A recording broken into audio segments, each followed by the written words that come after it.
प्रिय परीक्षार्थियों, कक्षा BA द्वितीय वर्ष, विषय राजनीति विज्ञान और टॉपिक है भारतीय संविधान की विशेषता। स्टूडेंट्स, कल थोड़ा सा टॉपिक अधूरा रहा था, उसी टॉपिक को जोड़ते हुए मैं भारतीय संविधान की विशेषताओं का अध्ययन आप हम करेंगे।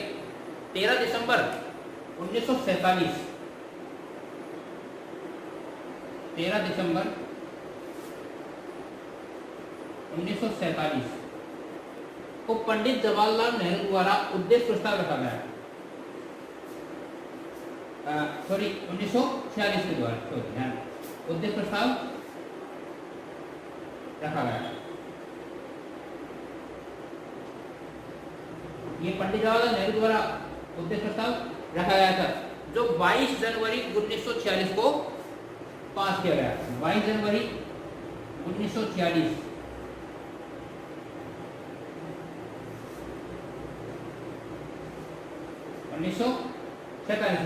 को उद्देश्य प्रस्ताव को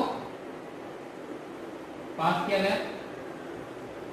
भारतीय संविधान का निर्माण करने के लिए उद्देश्य प्रस्ताव के बाद में कुछ प्रमुख समितियों का निर्माण किया गया था, जिसमें संघ शक्ति संविधान समिति, प्रांतीय संविधान समिति, मूल अधिकारों और अल्पसंख्यक अधिकारों संबंधित समिति, और सबसे जो इंपॉर्टेंट समिति बनाई गई वो बनाई गई प्रारूप समिति। प्रारूप समिति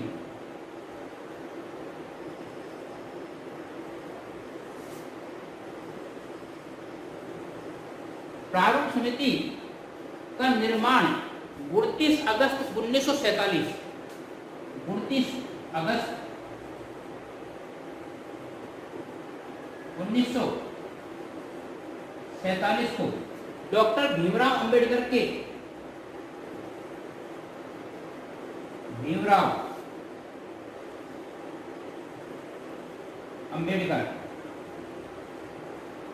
को अध्यक्ष बनाया गया। डॉक्टर भीमराव अंबेडकर को प्रारूप समिति का अध्यक्ष बनाया गया, और अध्यक्ष रहते हुए डॉक्टर प्रारूप संविधान का जो प्रारूप दिया गया, डॉक्टर अंबेडकर ने जो संविधान का निर्माण किया, वही संविधान आगे जाकर भारत में लागू हुआ। लेकिन इस बीच में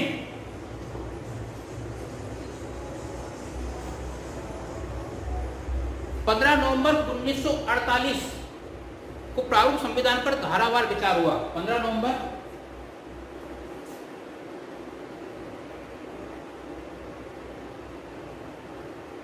1948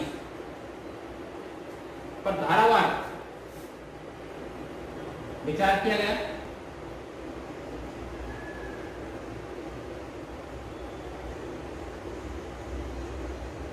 धारावार विचार हुआ, एक एक अनुच्छेदों पर धारा विचार करते आगे बढ़े। 8 जनवरी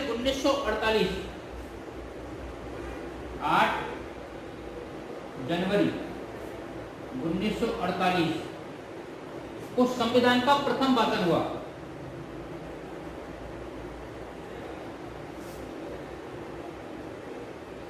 प्रथम वाचन समाप्त हुआ।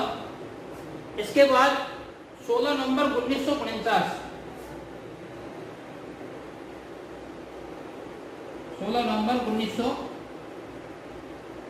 को द्वितीय वाचन समाप्त हुआ, और 26 नवंबर 1949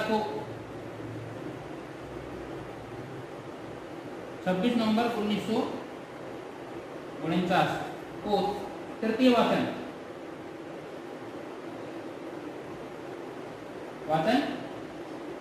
हुआ, और 26 नवंबर 1949 के दिन ही संविधान के कुछ अनुच्छेद लागू कर दिए गए थे। और 24 जनवरी आगे देखें हम,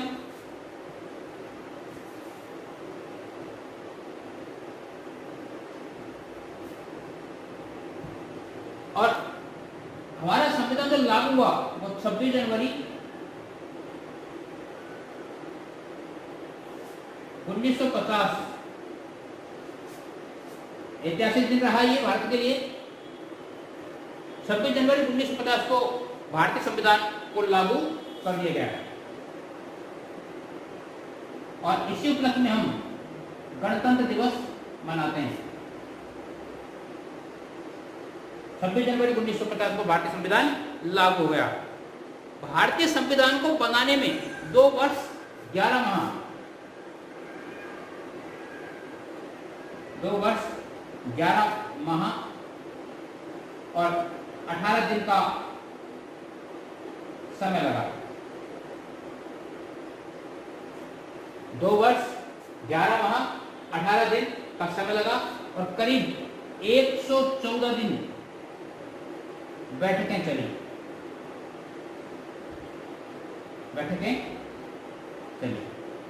और संविधान पर करीब 64 लाख रुपए खर्च हुआ।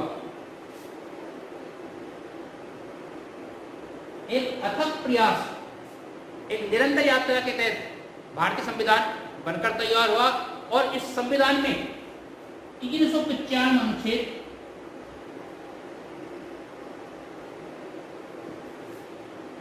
अनुच्छेद 8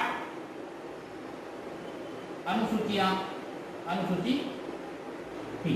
395 अनुच्छेद 8 अनुसूची थी। मैं संविधान के बारे में आपको कुछ थोड़ा सा फैक्ट बताना चाहूंगा कि संवैधानिक परामर्शदाता बी.एन. राव थे। बी.एन. राव ये संविधान सभा के संवैधानिक परामर्शदाता थे बी.एन. राव। संविधान के निर्माण में जो योगदान दिया उनमें पंडित जवाहरलाल नेहरू, सरदार वल्लभ भाई पटेल, डॉक्टर भीमराव अंबेडकर, के.एम. मुंशी, दुर्गाबाई, मौलाना अबुल कलाम आजाद ऐसे व्यक्ति थे जो भारतीय संविधान को बनाने में इनकी अहम योगदान रहा है। संविधान को 26 नवंबर 1949 के दिन हमने अंगीकार कर लिया और संविधान के अनुच्छेद 1 में यह कहा गया कि भारत राज्यों का संघ होगा, यानी कि भारत किसी एक राज्य का वो नहीं है बल्कि सभी राज्यों ने मिलकर एक संघ का निर्माण किया, उसे कहते हैं भारतीय संघ। अब हम भारतीय संविधान की विशेषताओं पर चर्चा करते हैं।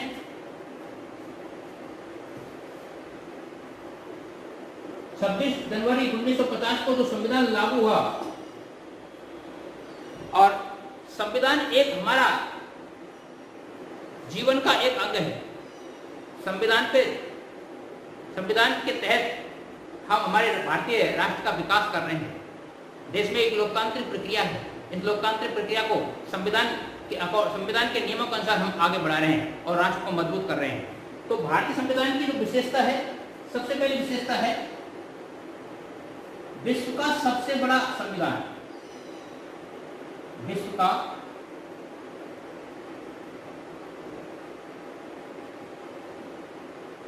सबसे बड़ा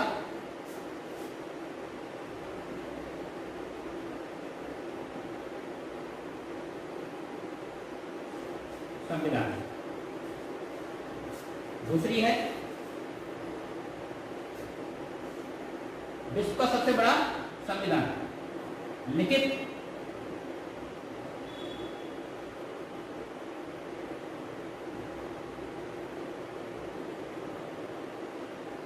निर्मित संविधान।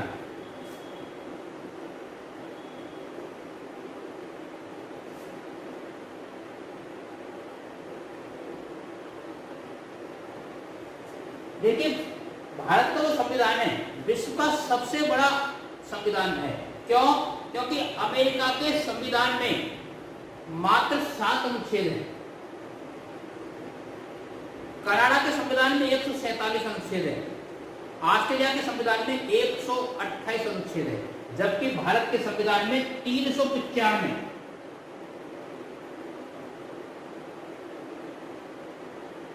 अनुच्छेद है। इसलिए भारत का संविधान विश्व का सबसे बड़ा संविधान माना जाता है। दूसरा है लिखित व निर्मित संविधान। लिखित व निर्मित संविधान।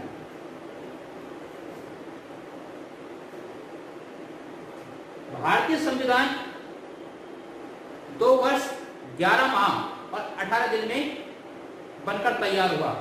संविधान के प्रत्येक अनुच्छेद को स्पष्ट रूप से लिखा गया है और इसे बनाने में भारतीय विधि विशेषज्ञ और भारतीय जनता और भारतीय नेताओं का बहुत बड़ा योगदान रहा है। तो इसलिए इसे लिखित और निर्मित संविधान माना जाता है।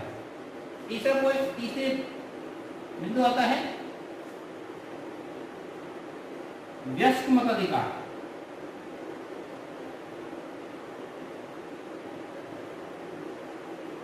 वयस्क मताधिकार, देखिए वयस्क मताधिकार एक ऐसा अधिकार है जो लोकतंत्र के विकास में अहम योगदान रखता है। भारत में प्रत्येक नागरिक जो 18 वर्ष का हो गया है, चाहे वो स्त्री हो चाहे पुरुष हो, किसी भी धर्म, जाति, क्षेत्र, भाषा, कहीं से भी संबंधित, किसी भी जाति संबंधित, किसी धर्म संबंधित हो, प्रत्येक नागरिक को एक वोट देने का अधिकार है। बिना किसी भेदभाव के वो अपने मताधिकार का प्रयोग कर सकता है। केवल वो 18 वर्ष का होना चाहिए। पहले मतदान की आयु 21 वर्ष थी, जिसे संशोधन कर 18 वर्ष कर दी गई है। तो ये भी एक भारतीय संविधान की बहुत महत्वपूर्ण विशेषता है कि प्रत्येक नागरिक, भारत के प्रत्येक नागरिक जो 18 वर्ष हो गया है, चाहे महिला हो और चाहे पुरुष, सबको मताधिकार प्रदान किया गया है। चौथी विशेषता है कठोर व लचीला संविधान। कठोर व लचीला संविधान।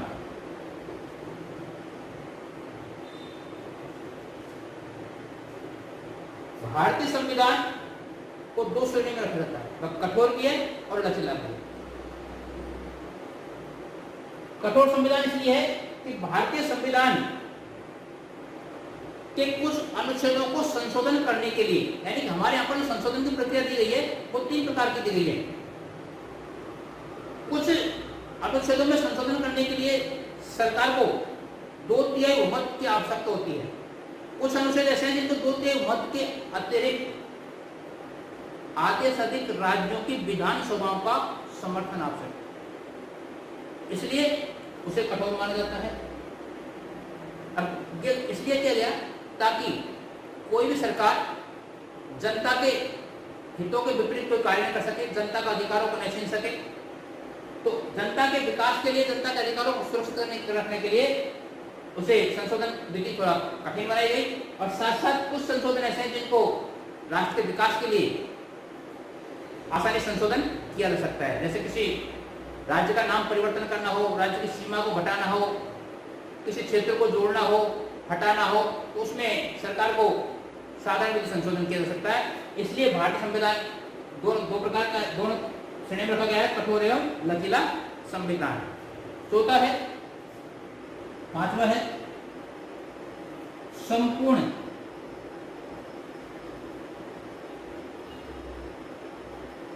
प्रभुत्व, संपूर्ण प्रभुत्व संपन्न लोकतंत्रात्मक गणराज्य।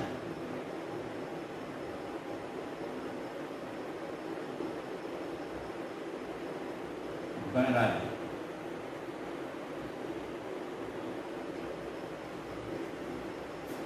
संपूर्ण प्रभुत्व संपन्न लोकतंत्रात्मक गणराज्य का मतलब ही होता है कि भारत आंतरिक और बाहरी दृष्टि से संपूर्ण है, प्रभुत्व है।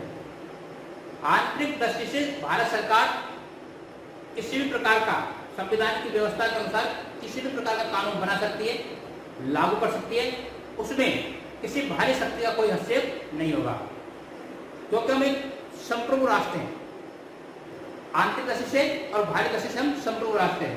साथ साथ भारत सरकार विदेशों से किस प्रकार संधि, समझौते करेगी, किन देशों से संधि करनी है, किन देशों से हमें समझौते करने हैं, ये भारत सरकार पर निर्भर करता है।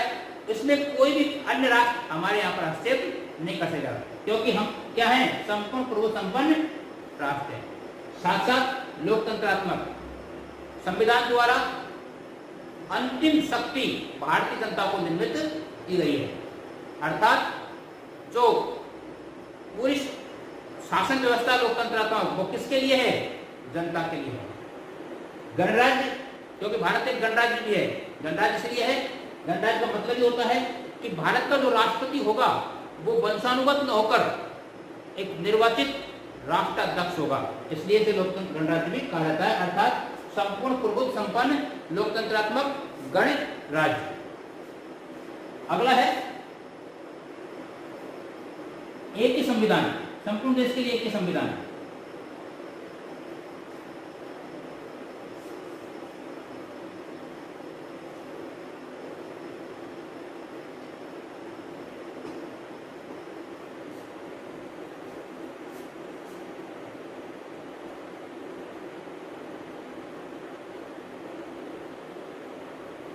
एक ही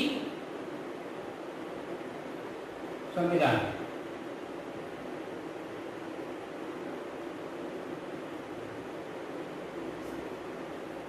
एक ही संविधान का अर्थ यह है कि हमारे यहाँ पर राज्यों का संविधान नहीं है, एक ही संविधान है। वो केंद्र सरकार और राज्य सरकार सभी पर लागू होता है, अर्थात और सभी जनता, पूरी जनता पर लागू होता है। राज्यों का अपना अलग संविधान नहीं है। तो हमारे यहाँ पर एक ही संविधान की व्यवस्था की गई है। अगला है समाजवादी राज्य।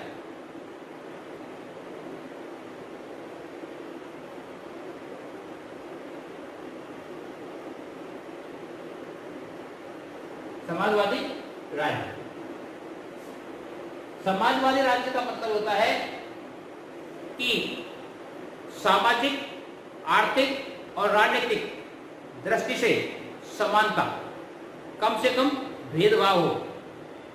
आर्थिक, सरकार की तरफ से यह भी सुनिश्चित किया जाना चाहिए कि आर्थिक दृष्टि से अधिक विषमता नहीं होनी चाहिए, कम विषमताओं को समाप्त किया जाना चाहिए। और हमारे यहाँ पर राजनीतिक और सामाजिक दृष्टि से समानता स्थापित की गई है। अर्थात राजनीतिक दृष्टि से सभी नागरिकों को एक वोट डालने का अधिकार है। जो संविधान की निर्धारित योग्यता है उसके अनुसार प्रत्येक व्यक्ति बिना किसी जाति, धर्म, भेदभाव के वो चुनाव लड़ सकता है और कोई भी राजनीतिक पद धारण कर सकता है। तो राजनीतिक समानता स्थापित की गई है, साथ साथ सामाजिक समानता स्थापित की गई है। सामाजिक समानता का तात्पर्य यह है कि प्रत्येक नागरिक को विकास के अवसर दिए गए हैं, योग्यता के हिसाब से विकास के अवसर दिए गए हैं और उसमें कोई भेदभाव नहीं किया गया है। कोई भी नागरिक किसी भी पार्क में जा सकता है, होटलों में खाना खा सकता है, एरोप्लेन किसी भी यात्रा कर सकता है, एरोप्लेन, रेलगाड़ी, उसके साथ कोई भेदभाव नहीं किया गया है। तो क्योंकि हम समाजवादी हैं और साथ साथ आर्थिक क्षेत्र में भी सरकार की तरफ से इस प्रकार के प्रावधान किए गए हैं कि विषमता कम से कम हो, सबको रोटी, कपड़ा और मकान की व्यवस्था उपलब्ध हो सके, शिक्षा की व्यवस्था उपलब्ध हो सके। इसके लिए सरकार के द्वारा निरंतर प्रयास किए जा रहे हैं। अगला है पंचनिरपेक्षता।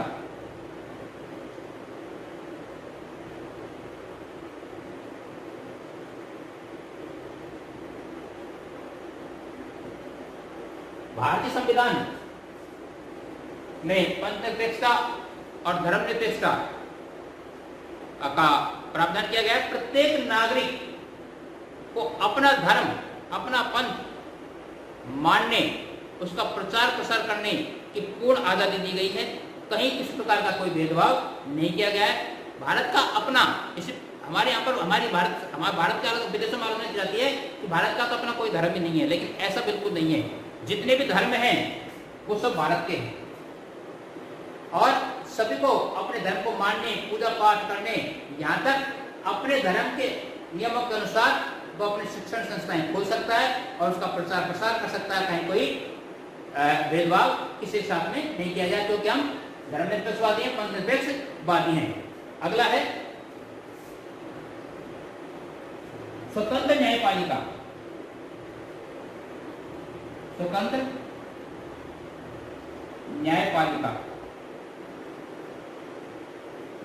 देखिए लोकतंत्र तभी मजबूत होगा जब सरकार के तीनों अंग व्यवस्थित होंगे। हमारे सरकार के तीन अंग हैं, व्यवस्थापिका, कार्यपालिका और न्यायपालिका। देश के नागरिकों के मौलिक अधिकारों की रक्षा के लिए स्वतंत्र न्यायपालिका का होना अति आवश्यक है। हमारे संविधान में भी स्वतंत्र न्यायपालिका की व्यवस्था की गई है। न्यायपालिका सरकार का तीसरा अंग है और उसे अपने कार्य करने की पूरी तरह से स्वतंत्रता प्रदान की गई है। उस पर किसी प्रकार का कोई सरकार का दबाव नहीं होता है।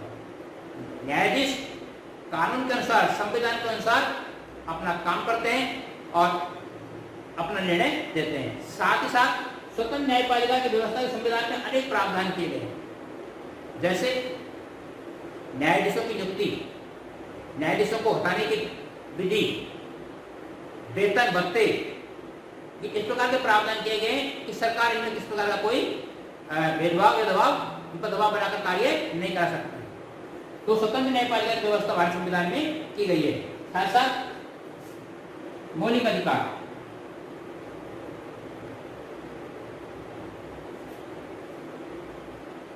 मौलिक अधिकार, देखिए लोकतंत्र यदि कहीं है तो संविधान में ही नागरिकों को मौलिक अधिकारों का वर्णन किया गया है। संविधान के द्वारा ही नागरिकों को मौलिक अधिकार प्रदान किए गए हैं। और मौलिक अधिकार क्यों दिए गए हैं? कि नागरिक अपना, व्यक्ति अपना संपूर्ण सर्वांगीण विकास कर सके, और वो विकास तभी कर पाएगा जब उसे अधिकार प्रदान किए जाएंगे। भारतीय संविधान में भी नागरिकों को 12 से 35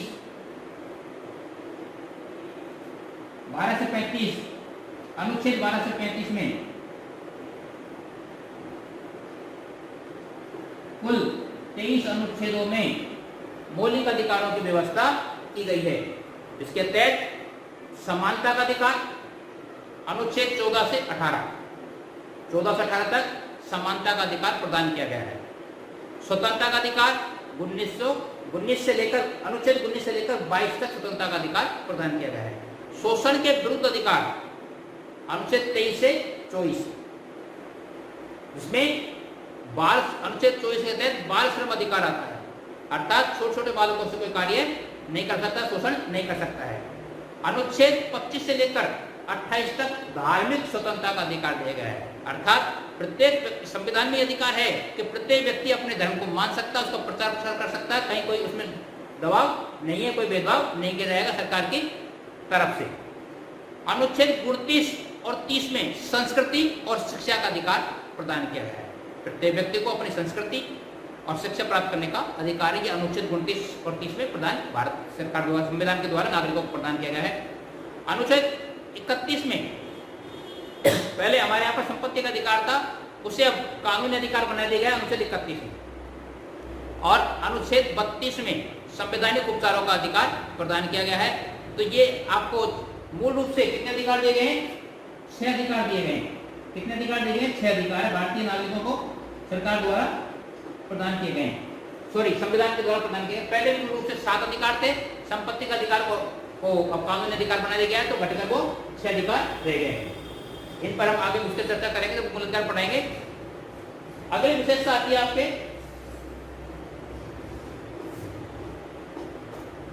मूल कर्तव्य।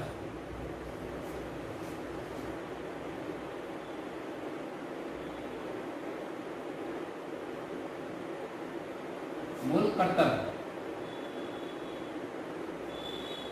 अनुच्छेद 51 में मूल रूप से 10 कर्तव्य दिए गए थे। 10 कर्तव्यों का वर्णन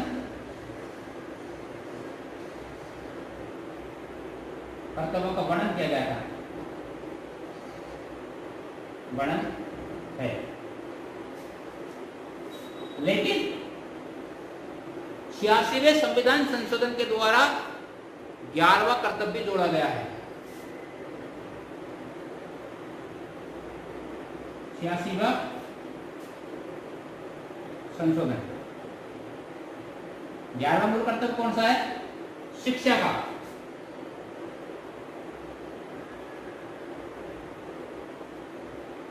शिक्षा का अब प्रत्येक अभिभावक का यह कर्तव्य बनता है कि 6 से 14 वर्ष तक के जो बालक बालिका हैं उनको विद्यालय भेजें। ये प्रत्येक नागरिक की जिम्मेदारी है और ये अपना कर्तव्य देश के विकास के लिए, परिवार के विकास के लिए, समाज के विकास के लिए प्रत्येक अभिभावक को अपने कर्तव्य निभाना है। तो भारतीय संविधान में मूल कर्तव्य व्यवस्था दी गई थी अनुच्छेद 51 में, जो मूल रूप से 10 कर्तव्य हैं। देखिए मूल कर्तव्य 42 संविधान संशोधन के द्वारा भारत संविधान में जोड़े गए हैं। अगला आता है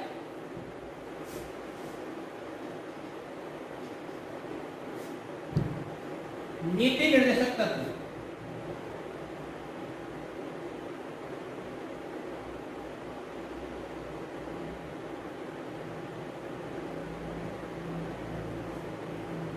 ये अनुच्छेद 36 से 51 में निहित है। देखिए हमारे यहां पर यह लागू नहीं है और ऐसा कहा जाता है कि यदि संविधान का ये भाग लागू हो जाए तो भारत पृथ्वी पर स्वर्ग बन सकता है, लेकिन ये लागू नहीं है किन्हीं कारणों से। लेकिन इनका वर्णन अनुच्छेद 36 से 51 में किया गया है। अगला आता है आपका एक राजभाषा।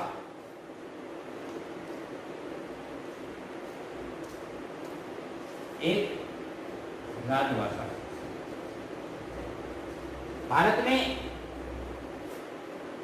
8वीं अनुसूची में 22 क्षेत्रीय भाषाओं को स्वीकार किया गया है, लेकिन हमारी जो राष्ट्रीय भाषा है वो है हिंदी, और हिंदी को राजभाषा का दर्जा प्रदान किया गया है।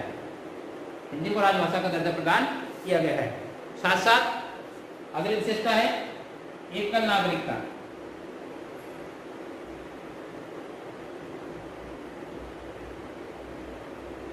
एकल नागरिकता भारतीय संविधान में प्रत्येक व्यक्ति को एक ही नागरिकता प्राप्त है और वह है भारत की नागरिकता।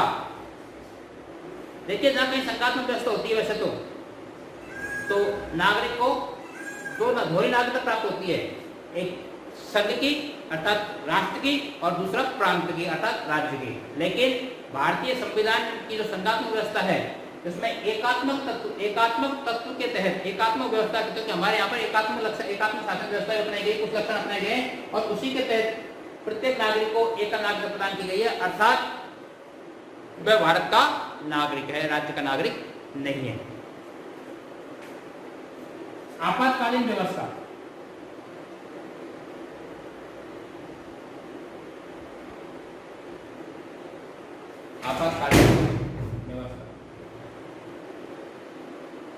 देखिए संकट काल के लिए भारतीय राष्ट्रपति को 3 आपातकाल शक्तियां प्रदान की गई है। अनुच्छेद